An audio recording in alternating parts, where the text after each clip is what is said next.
ரிஷபராசி அன்பர்களே, நீங்கள் கொஞ்சம் முன்கோவி.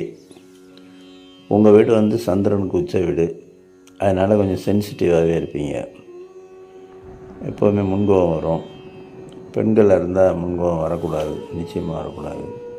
ஏன்னா உங்களை நம்பி தான் அந்த குடும்பமே இருக்குது, உங்கள் கணவர் உள்பட. அதனால் நல்ல ராசி, அழகானவர்களாக இருப்பீங்க, கவர்ச்சியானவர்களாக இருப்பீங்க. குடும்பத்தை கட்டுக்கோப்பாக நடத்தி செல்லக்கூடிய தைரியம் இருக்கும், கற்பனா சக்தி இருக்கும், கற்பனையை ஒரிஜினலாக அதை வடிக்க பார்ப்பீங்க.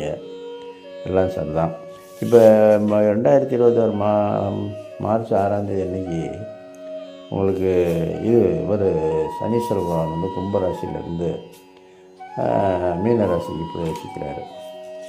அதாவது உங்களுக்கு 11ஆம் இடத்துக்கு வராரு.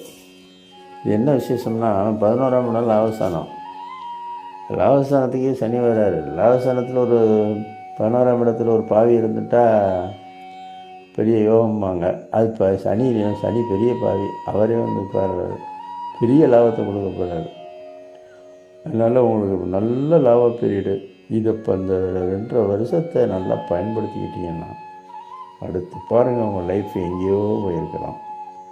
சிறந்த லாபத்தை கொடுத்து அவரே மகிழ்ச்சி அடைவார். ஏன்னா அவருடைய கர்மா உங்களுக்கு கொடுத்து ஆகணும். இந்த 2.5 வருஷத்தை நல்லா இருக்கும். இந்த சனி நீங்கள் செய்த தொழிலில் போன தடவை நல்லா இருந்திருக்காது. அதாவது கடந்த 2.5 வருஷத்தில் ஒரு உச்சத்துக்கு வர பார்த்துருப்பீங்க. 5 வருஷம் வைங்க, அந்த உங்கள் தொழிலே முடித்து வச்சுருப்பார்.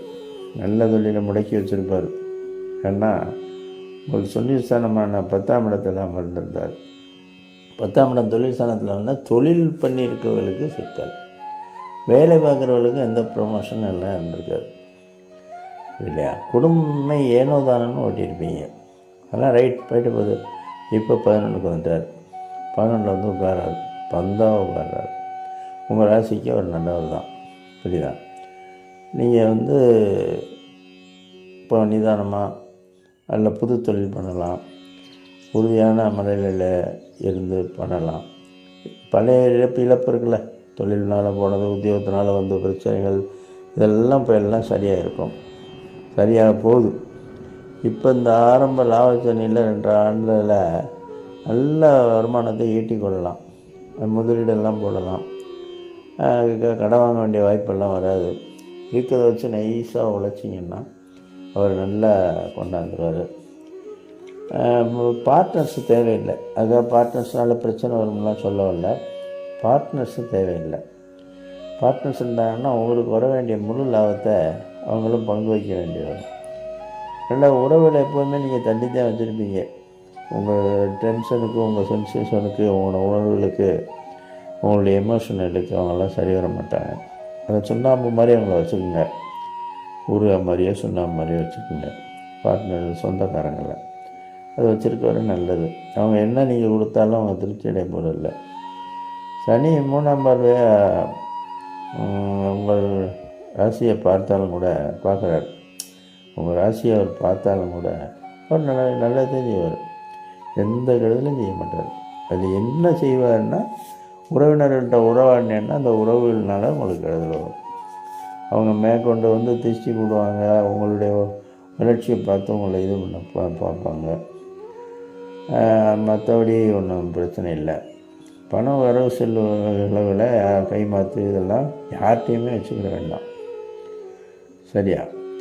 உங்களுக்கு உத்தியோகம், தொழில் உயர்வெல்லாம் நல்லா தருவார். புகழுக்கு மயங்கிறாதே. உங்களை நல்லா வாய் வழி வார்த்தை பேசி உங்களை ஏமாற்றப்பட வாய்ப்பு இருக்கும். அந்த சந்தர்ப்பத்தை விட்டுறாதீங்க.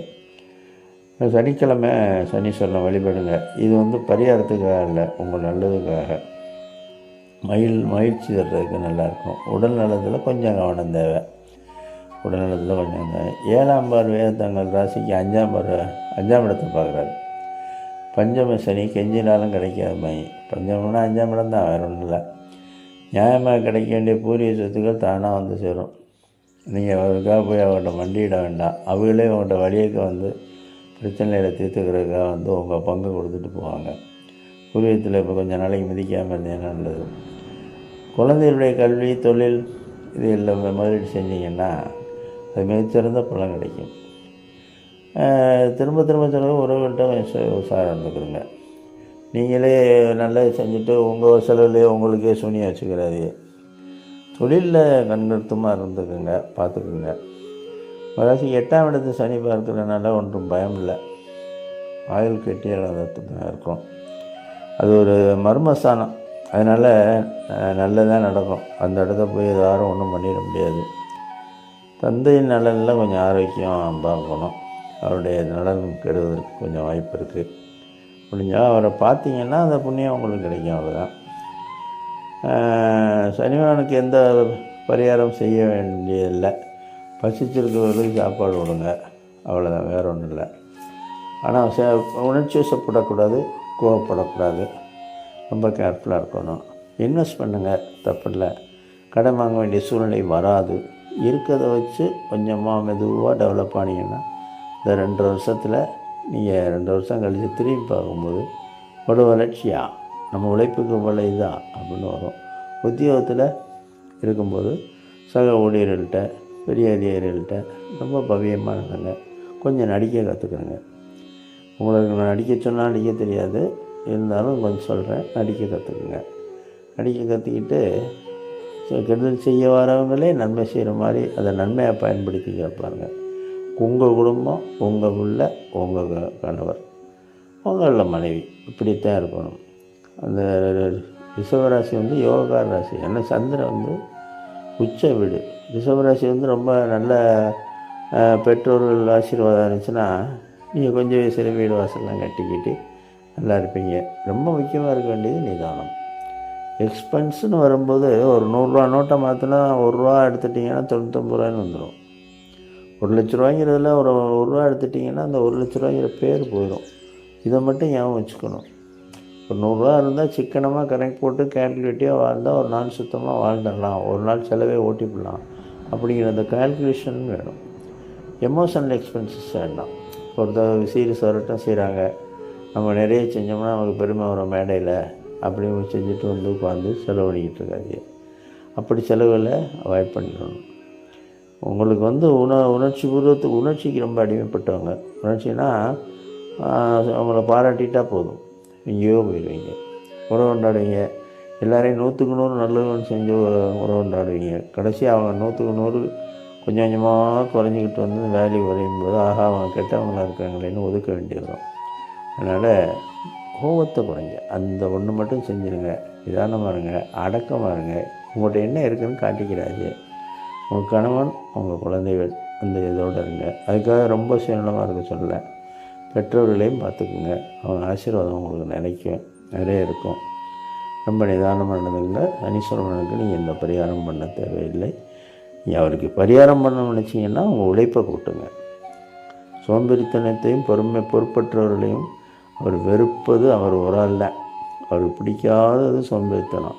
ஆனால் அவரே மந்தன், அது வேறு விஷயம். மந்தன்னா மெதுவாக நகர்வார். 29 ஆண்டுகளாகும் அந்த 12 ராசியும் சுற்றி வர. இருந்தாலும் அவருக்கு சோம்பேறித்தனம் பிடிக்காது. சுறுசுறுப்பாக உள்ளவங்கள்ட்ட அவர் கிட்டவே வரமாட்டார். நல்லதான் செஞ்சுட்டு போவார். அதனால் எல்லாம் சுபமாகவே நடக்கும், நிச்சயமாக சுபமாகவே நடக்கும் என்று எண்ணி நல்ல நடைபோடுங்கள். இறைவனை பிரார்த்தியுங்கள். ஈசன் துணை இருக்க அவன் படைத்த நவகோள்கள் என் செய்யும்னு ஒரு வார்த்தை வரும், முனிவர்கள் சொல்கிறாங்க. அதனால் ஈசனை வணங்கி அவரை அவருடைய பலனை, அவர் தரப்போகிற பலனை லாபமாக